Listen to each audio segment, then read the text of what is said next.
Welcome to the Saints Happy Hour podcast with host Ralph Malbrough and featuring bloggers Andrew Juge of SaintsNation.com, Kevin Held of The Team Drops the Ball, and Dave Cariello of Canal Street Chronicles. This podcast is nothing but serious football talk and hardcore analysis.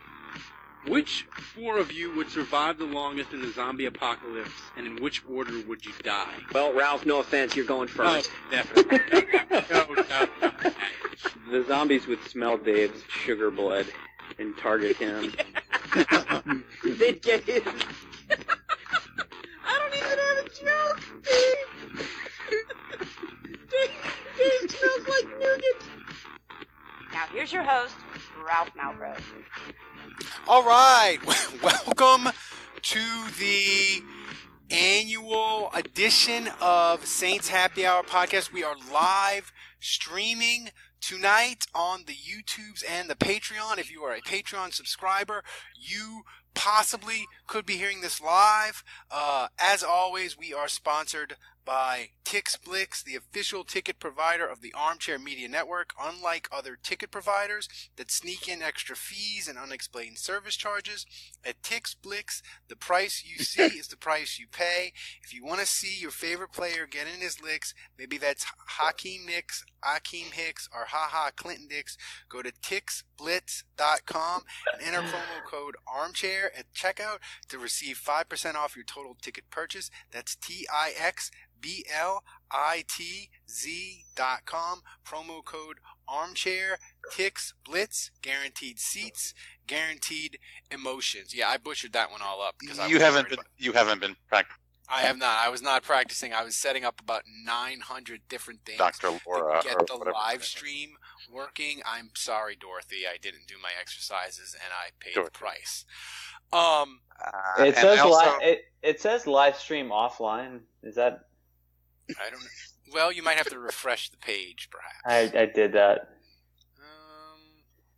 Are you sure it's working? Maybe not. Probably not. Maybe. This is going about how I expected it to go. Yeah. I mean, I did everything. I did everything that I was supposed to do, and did you try unplugging it and plugging it back in? I don't know. Yeah, the live stream. By the way, I noticed you went back to the old opening. We're never getting a new opening, are we? We never. Yeah. Never happened. Yeah, I don't know. I don't know what's going on. The live stream is not offline. Working. It's offline. Sorry. Had a feeling it was going to go like this. Did you like test this out or practice it before? I did. I practiced twice. Anyway, apologies to the people in the live. Try again. I mean, should we try this? Should we retry this, or we'll just try it next week? No, I mean, let's see. This is good stuff. Yeah. You can't make Ralph do the ad again. Yeah, I don't know. I'll have to, I must have, I don't know. I don't know. Sorry, guys. So, anyway, I apologize. The live stream went kaput. I apologize. So, they had actual Saints news today. Andrew, while I'm going over the recap of the Saints news with Andrew, why don't you tweet out to the people that the live stream blew up and tweet out a GIF of the Hindenburg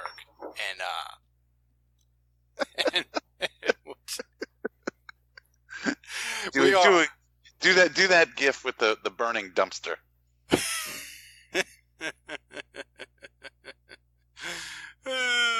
So anyway, the Saints had mega news this weekend, Dave. Max Unger retired on Saturday, and then on Sunday... You didn't do the sound. You didn't do the sound. Oh, come Max on. Unger retired on Saturday, and the Saints panic bought a center like a husband that forgot their wife's birthday at a gas station and that's where they bought the birthday gift. That was Nick Easton. 4 years, $24 million. Dave, were you surprised that they moved so quickly? And what was your initial reaction to Max Unger retiring? I mean, totally bummed, obviously. He's your center. He's a Pro Bowl guy. He's the best we've had in a good while. And obviously now he's had a relationship with Drew, which you always want with your quarterback and center. And this was totally what are these noises? What is going on? and it's like you said, it's totally surprising. It was funny because I was listening to WWL and some caller was asking about, he was talking to Deuce and Zach, and he was asking about the O-line and what it was looking like for next year. And they were like, oh, no, it's fine. Everybody's coming back. We're looking pretty good. And then literally the next day we hear about Unger. And it definitely throws a wrench in it. You mentioned about, them panic buying on an O-lineman. Offensive line really wasn't on my radar, so I wasn't paying too much attention to free agency offensive linemen. So I don't know who was out there previously at the start of free agency that got taken that would have been better. I don't know that there was centers, but I don't think the Saints, Andrew, were going to pay $10 million for a center, right? Yeah, probably not. I mean, they had $7 million tied up to Unger. So, I think if they were going to lose him, I don't think they were going to want to spend more than that to find his replacement. So, but usually in year one, it's more cap friendly than that. But yeah, it's tough, man. I mean, it's one of those things where, Matt Paradis is kind of viewed as the top center on the market, and he ended up signing with the Panthers. He got 3 years, $27 million, so that's $9 million a year. Matt Morris of the Chiefs, he was signed by the Bills. So that was another one. Mitch Morris. So, I mean, those are probably the two that you look at that, were maybe at the top of the list. But yeah, Nick Easton's not a guy that I would have viewed as the upper echelon center. I just feel like the Saints maybe got a guy that they liked, but, is basically going to come in to compete. And I mean, at this point, it seems a little pricey, in my opinion, for a guy like that, especially a guy that was out of football last year with an injury, with a serious neck injury. But he's only 26, and he's got chemistry with Teddy Bridgewater, and he knows Bridgewater, and Latavius Murray knows him too. So I think it's one of those things where if the Saints hit on this and they got it right, then this is potentially Teddy Bridgewater's center. And since they know each other and there's, like I said, chemistry and they've been teammates together, then hopefully that works out. I think the question, I asked this question to you guys when the news broke. I said, when did the Saints know about Unger retiring? Did they know about that? Were they told, just a few days before we found out, or were they made aware of this before free agency? Yes. Okay, so somebody has said something to confirm that. Okay. Yep. Right. Yeah, I mean, yeah, Andrew, I think it was actually a pretty good strategy by the Saints. Kind of their approach to the offseason and free agency. I think, they gave out the illusion kind of going into free agency that they had no cap space. And I think that was obviously by design. Mickey Loomis wanted other teams to feel like they weren't much of a threat. And so you get through, the Saints basically are the team with the second least amount of cap, and they get through that initial period, which is the tampering period, the legal tampering period for the first 48 hours. And basically that's where everyone burned their money on the big time free agents. And what you saw happen is as soon as that period ended, boom, they hit Breeze with a contract change. And they get about $10 million in space, and they're able to sign a couple guys. And then right after that, boom, Unger announces his retirement, and they get $7 million more. And I don't think that's by accident. I mean, Unger in his presser today mentioned that he had called Drew Brees earlier this offseason, and that he said that it was a very difficult phone call to have that just kind of explained that he was retiring. And so obviously Sean Payton knew about that. Sean Payton kind of hinted that it's funny. He said that interior line was a need like a week or two ago. And I don't know why. In my head, when he said that, I was like, oh, does that mean like Andres Pete is about to get traded? But I never thought in my head like, oh, is something happening with Unger? But obviously he was kind of hinting at that point that this was about to hit and it was about to come. So again, it's too bad. Like, it's one of those things where I'm all about the signing from the sense that like there's no way you give the job to Cam Tom or Will Clapp. No way. I mean, you have to bring a veteran in, and it doesn't necessarily mean that Nick Easton's your center. I think all three of them battle it out in camp, and whoever's best. And if Will Clapp or Cam Tom is the best guy and they outplay Nick Easton and they earn the job, then great. And hopefully they can be the Saints center for a long time. But I think it's one of those things when you lose a guy like Unger. I mean, this is bad. I mean, this is a huge loss. And I think there's power in numbers where you just hope that if you throw enough things at the wall, one of them will stick. Yeah, I mean, the one interesting thing about about Unger was that he said, I can't physically do it anymore. I can't get down in my stance.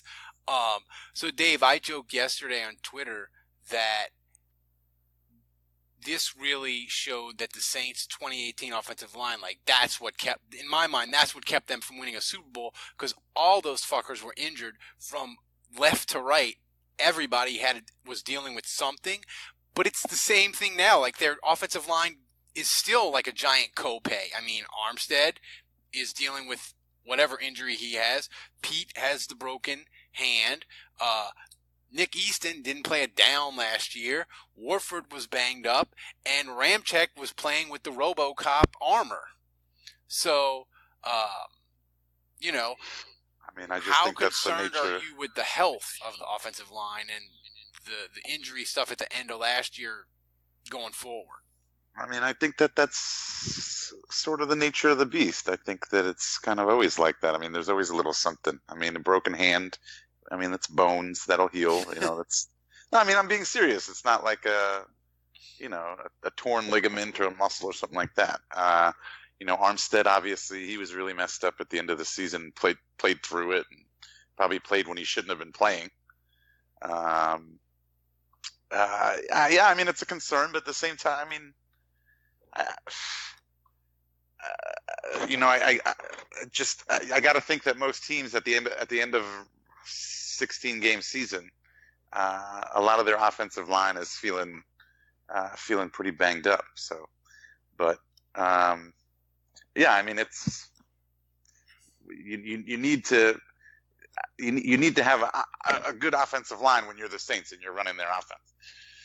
I mean, do we trust their doctors with the dude with the fucked up neck in Nick Easton? Is that no? We No. I mean, granted, the doctors that told Delvin Breaux to rub some dirt on it are fired, so it's not the same guys. But the Saints are still stuck with Oshner, and so it's not like they can handpick their doctors. They get whatever Oshner sends them, and so yeah, I mean, it's a concern. That this guy is coming off a serious neck injury, and he's been cleared to play. Apparently, he's fine, but. It's funny when we talked about him being acquired in our 7 minutes of Saints earlier today. I joked that Nick Easton is probably the healthiest starter on the Saints offensive line right now, coming off that neck, because he's had a whole offseason. He's had a whole season to recover from his neck injury. So he's been on IR, but he's probably the healthiest of the starting five, which is sad but true. But I mean, yeah, no. Listen, they need to keep getting guys. I mean, they need bodies, because Warford, I mean, you listed all and now Unger's gone. Armstead, who knows? Pete hopefully will be okay, but he's had an injury risk, and like you said, Warford and Ramczyk basically played the whole season banged up. So I'm hoping the Saints are kind of due, man, on the offensive line and get a Falcons/Rams-ish type luck where they just go a whole season with the same starting five.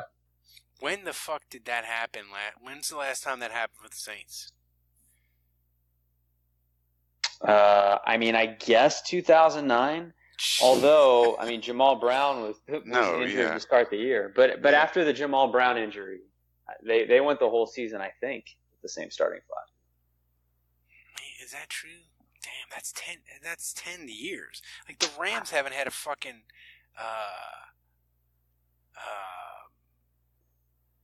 offensive. They haven't had it. They have the same five guys for 2 years. The only reason they aren't going to have the same five guys again is because they cut the center and Stafford, their guard, left. Saffold, yeah. Yeah, God, I'd give up drinking for like a day and a half to have that good of offensive line health. Wow, you really would really want that. Yeah, he wants it bad. I want it bad. I want it almost as bad as I want this live stream to work that I tested 3 times and it didn't run. But it's totally on brand that our live stream wouldn't work. I seriously don't know. I tested in Patreon and it was working. I tested in YouTube and it didn't work. But anyway, so on brand. What's that? On brand. I like on that. brand. So listen, people that donated, if you donate $7 a day, if more of you would donate, I could get an intern that was technically savvy and they could test all this out while I was at my real job and they could just say it was ready to go. So more of you should join at the $7 level and you get podcasts every day. Fuck, Andrew, we had that podcast for people ready to go at 8 a.m. today about Nick Easton and Unger, and that thing with the Center Saints, it broke last night, at like 10:30 last night they signed him? Sure. Yeah. So we had it there. So other podcasts were waiting. We had you ready to go for your drive to work or when you first got to work. Because everybody knows that when you get to work, you fuck off for like an hour. You're like Office Space. You just sneak in the back door. You just space out. And you just space out for you space out for a good hour. He represents all that is soulless and wrong. Piece of shit. That's my live stream. So do it. It's $7. You get 4 extra podcasts a week. Do it. But they had other Saints news that I was not only stunned at the outpouring of emotion, I was stunned at how sad I was when Nick Underhill announced that he's leaving the Advocate and New Orleans Advocate and going on to bigger and better things wherever that may be. I was really, really sad. And listen, we've been doing this. How long have we been doing this podcast? For like a decade? Longer? Mm-hmm. We've never given 2 shits about a beat writer leaving. Have we ever? Dave, you've been really. I don't know. Kat Terrell, she was nice. She was okay. She was nice. Yeah, she was. She wasn't really good. She wasn't like great at the job. She asked the hard questions, though. Yeah, she asked the injury. She always asked the injury questions. That's true. The only questions we give a shit about during training camp, she would ask them. So yeah, she always volunteered to fall on the sword. I respect that. So she did it. Although she told us that when we interviewed her when they played Cincinnati, she told us that her boss at the Times-Picayune demanded that she do that and expected her to ask certain questions at the press. So that's how she started doing it. But then she just kept on. But maybe her. But like people were sad, like really, really sad, and I was too. Dave, were you as sad as I was when you found out Nick is no longer going to be covering the Saints? I don't know if I was sad, but definitely disappointing. Remember the time he drive out in the middle of the night to go check when Jerry Jones's plane was at the airport? Do you remember that? Yeah. Who's ever done that? I don't see Duncan doing that. Yeah. He did.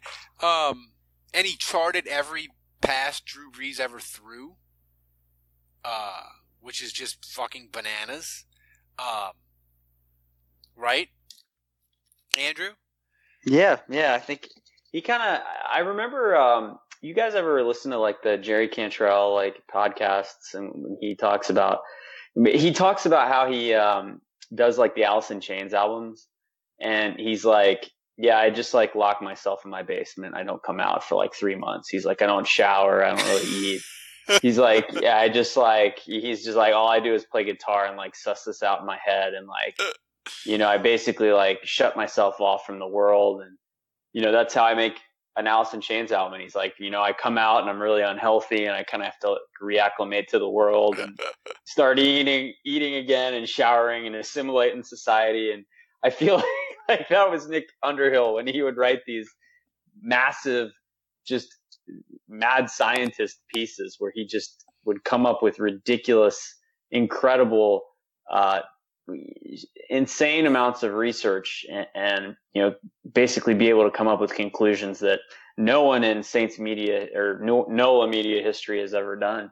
And I think he like orders Moe's and Chipotle and has it brought to him and just doesn't leave the house and does. It's kind of how I picture Jerry Cantrell, but I mean that lovingly, and I mean that with all due respect. I mean, I think he obviously has a tremendous work ethic, and in some ways, I mean, I hate to put it like this, but I almost feel like he was always kind of too good for New Orleans. He was too good for this place, man. Nick Underhill belongs in a big market, I mean, and the thing is too is, it's a thing where New Orleans, even like pre-Katrina, even like into the mid-90s to early 2000s maybe, was really a destination job for media people, most of them. Like, you were like, I worked in Beaumont or fucking, Hattiesburg or wherever, right? And you were like, hey, I got to New Orleans. This is where I'm going to stay for a really long time if I'm on TV or in print or whatever. But now you look at the local media and all the icons have retired, right, Dave? And now it's sort of like a transient media where people come, they're really good, and then they go to Atlanta, they go to Houston, they go wherever. Where it used to be Hoda Kotb would stay in New Orleans until she got a job at NBC, right? Is that a fair assessment of the local New Orleans media? Yeah, I would say. I mean, I feel like you have three. You've got Duncan, Holder, and Triplett. And you've got those three, and they're pretty much the only constant. And everything else, they're the nucleus or whatever, and everything else, the protons revolving around them. I mean, it's just it's we just rattled off a bunch. Nick Underhill, Cat Terrell. I mean, it's just you see a name for a few months, maybe a year. And then after a while, then it's a new name. And that cycle has just kind of been repeating itself for the last few years for sure. And it sucks. It'd be nice to have somebody stick around and really get to know the organization. But so, I don't know. I don't know what can be done about it. Yeah, I mean, the thing is, for me, Andrew, the only thing, and this we can wrap this thing up with Nick, is, I mean, I thought he was the best mix of analytics guy with I cover the team and I understand the day-to-day workings of how a football team really is on the field and that sort of thing. He mixed the two really well. I feel like a lot of times you get either one or the other. You get a guy like Adam Schefter, right? He can break news and knows a ton of sources and all, but I feel like Adam Schefter, like, he doesn't really understand like X's and O's probably at all, right? Whereas an analytics guy knows his analytics backwards and forwards, but will argue over a certain grade or cap value. You know, like Barnwell never thinks a team that spends fucking any money, no deal is good. Like if you spend a ton of money, it's bad because that's cap space that you're burning. And in 2 years, if it doesn't go right, my God, your cap could be a disaster. Why didn't you just draft a dude in the 5th round to play guard? Like, I feel like Nick Underhill had the balance of both, which was nice, and we're never going to get this again, and I'm really sad. Yeah, it's just, yeah. I mean, it's rare that you read someone's work and you feel like you're always being educated, and, I mean, at least for me, I feel like I'm someone that is fairly well read, knows Saints history, understands the game of football. And, I have some confidence and self-assurance in my beliefs in general. And, I think there are insightful things that I read that I don't think about often, maybe every day, and that I'm impressed with. But Underhill was probably the only one that consistently did that. In other words, everything that I was always paying attention when he was writing because I was pretty much learning something every time. And I can't really say that for anyone else. So anyway, it's sad to see him go. And, obviously I wish that guy the best. He was always super cool with us and very, he came on our show many times and really appreciate him doing that. And he was never too good. Well, let's not exaggerate. I think he came on once. Well, he did a mini cast with me also. So I guess that's 2. Oh, yeah. But yeah, anyway, he did some interview stuff on Saints Nation too, I guess, which is separate from this. But anyway, I mean, I think he easily could have been too cool for that, and he wasn't, and that's the kind of guy he is. So tremendous amount of respect for that.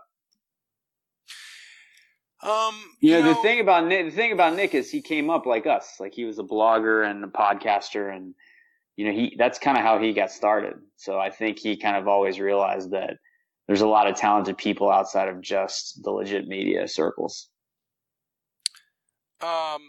So I feel like with Dave, there was a lot of information that has happened in the last week or so that we haven't touched on, right, Dave? Your boyfriend left and is no longer a Saint. What? We didn't talk about this? Didn't we? Did we? I feel like it's been so long ago. I don't know. When did he leave? He left. I think that happened after Monday, didn't it? After Monday, yeah. Like we talked about what his contract would be. Maybe I don't know. Yeah. Oh, we didn't talk about this. No, Oh well, yeah. I'm over it. Obviously, now you can hear. Dave, take us back to the very moment you found out. Can you go back to that place? I mean, the moment I found out was when the Saints signed Latavius Murray. That you knew the second that happened. Yeah, obviously everybody knew that, and especially after there was talk about him, Baltimore being interested in him. So, yeah, but we discussed it on the podcast before. I think we discussed numbers and we said 6 million, 7 million, definitely not worth it to pay him. I think we've all said 5 million, certainly we would keep him. And that's what he wound up getting. So I guess as far as the Saints are concerned, their number was even lower than we were willing to go, which is 4.5. Yeah, which was, that stinks. I don't know. I think another 500,000 or even $1 million a year. Again, just because of the locker room presence, and I mean, he's a complete back. He blocks. He's great out of the backfield catching. I don't know.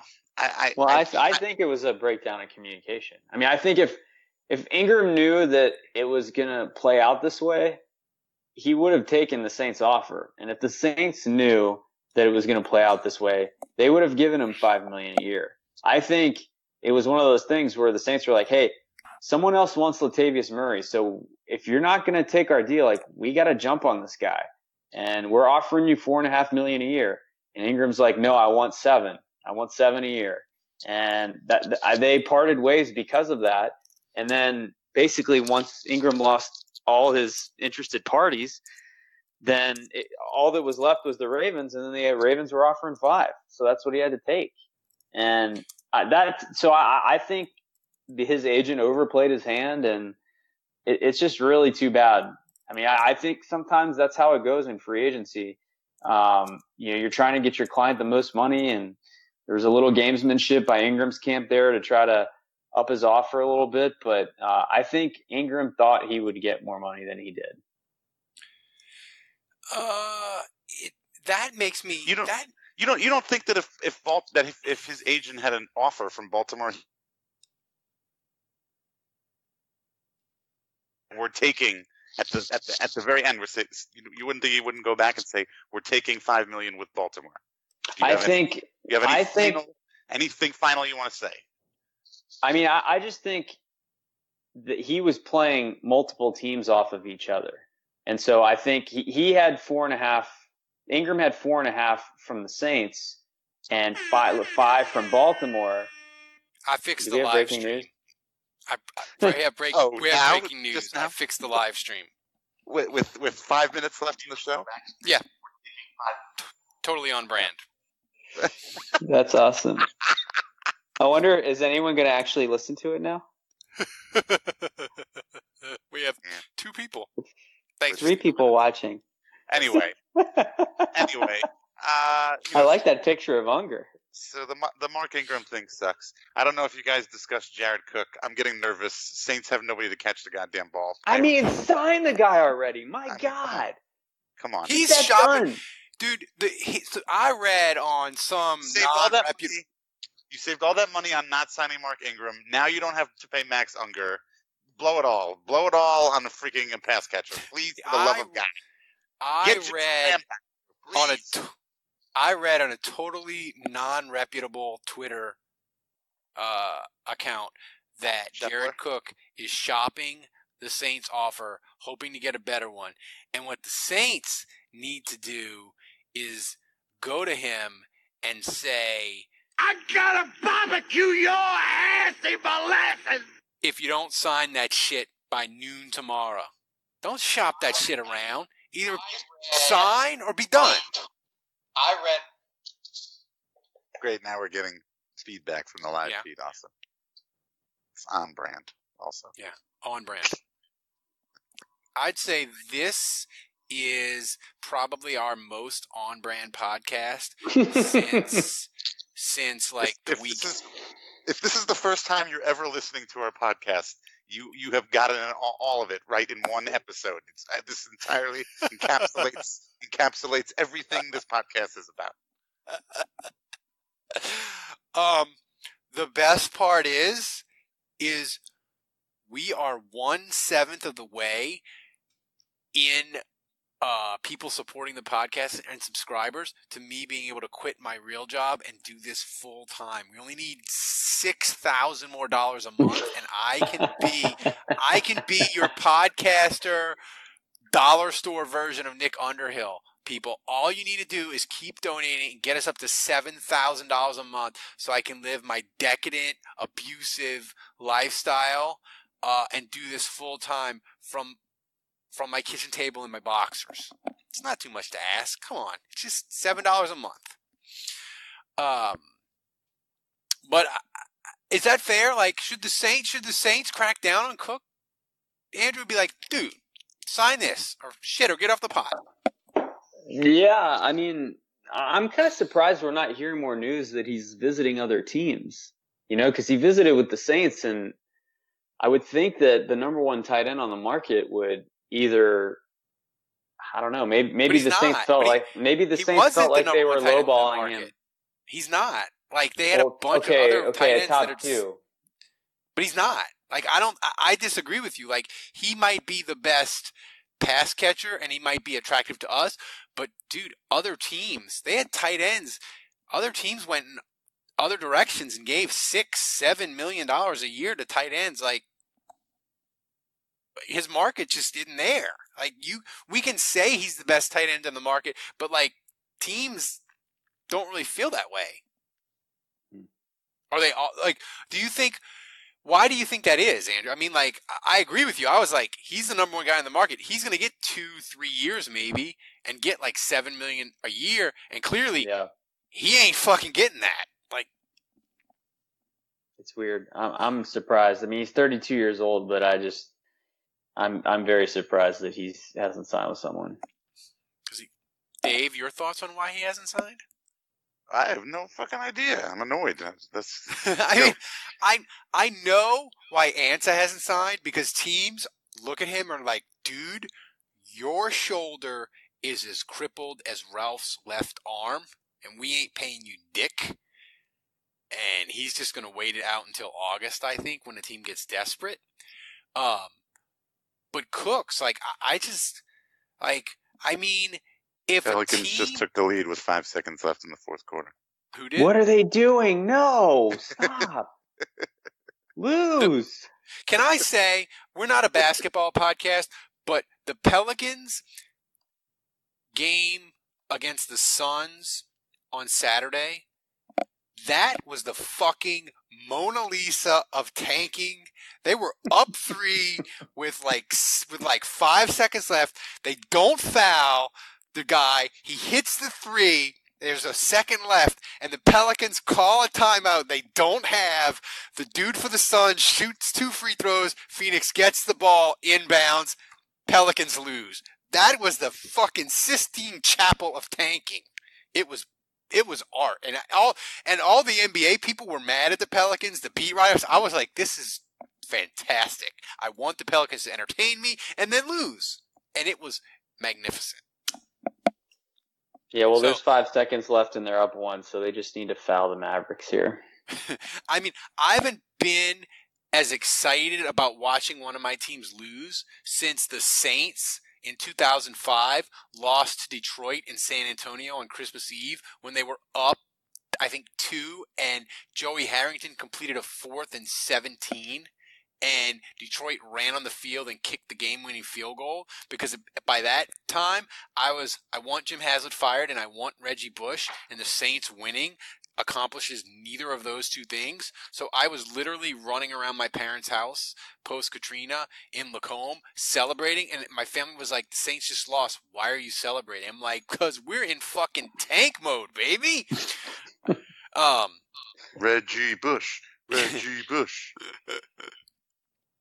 Seriously. So, Andrew, now that the live stream is working, we have probably 3, possibly 4 people listening. Wow. We have questions. That many, huh? We have no questions. I apologize. Did you not put out a Twitter question because you were expecting questions from the live feed? I was. Yeah, but if you're listening and you're on the YouTube, I'm supposed to read from the YouTube comments, right? Yep. Yeah, there's a chat all the way on the right if you're on YouTube, and you can type your question and I'll read it. Yeah, I just I think I know what I did. I logged in from my work computer, and by logging in, I changed the site key, which is something you need for the live stream. I changed it, and I didn't realize that I changed it, and I needed to update it tonight, and I did not, and hence it did not work, and the live stream didn't work. But that's what you come to. I mean, that's my technical savvy. You people should have known that this was going to be a disaster the first time out. Like, you're lucky you got 25 minutes of live stream with me. I mean, Andrew, you gotta be impressed. You probably thought that we were going to get no live stream, and we got 20 minutes, so people should be pleased. So, free agency so far. Dave, how you feeling? I'm not that impressed, but only because, there's no real big exciting splash signings. But that's kind of been the MO for the Saints the last few years. Mickey has been very conservative, very patient. I think the last few years they've tried to do more like what the Patriots do. You don't overvalue too many people. So, I mean, there's certainly nothing sexy about this free agency. If they sign Jared Cook, things get a lot sexier. And obviously, we've lost Ingram, we've lost Unger, so it's kind of bittersweet, really, to be honest with you. Yeah, I mean, I feel like they got Teddy Bridgewater locked in. Finally, that was a little dicey. And by the way, yeah, I think that's the most. I think that's. Go ahead, Ralph. But I think that's the most interesting thing of free agency is the fact that we are possibly.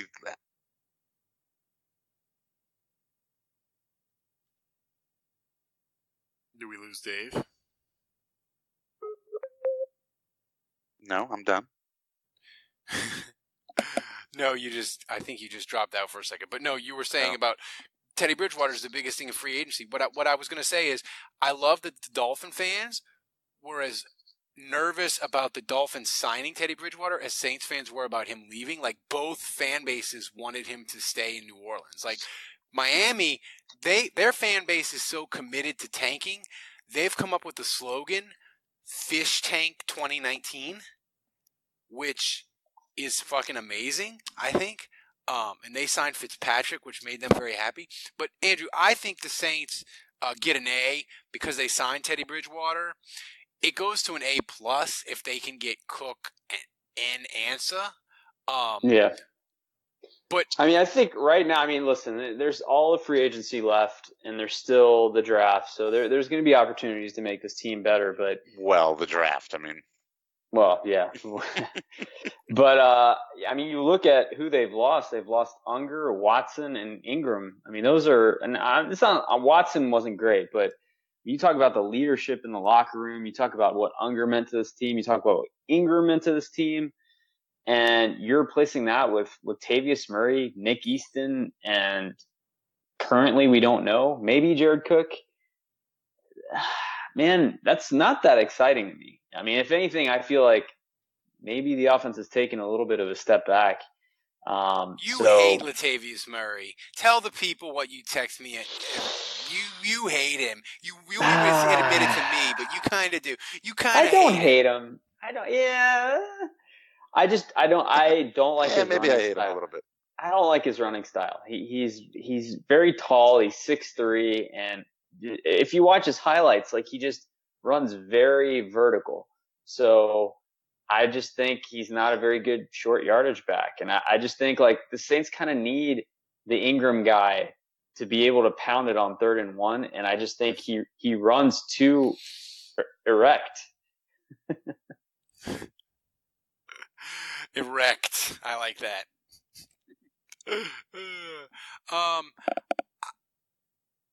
Here's a question that I asked you via text, Andrew, and I'll ask it again, but I want Dave to answer it. Dave, if I told you you could have Jared Cook on the Saints and he would catch 65 passes for 700 yards and 5 touchdowns, or you can have Ziggy Ansah and 14 sacks, who do you choose?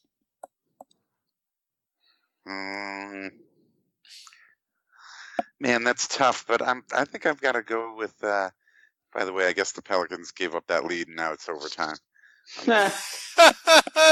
Full Pelican.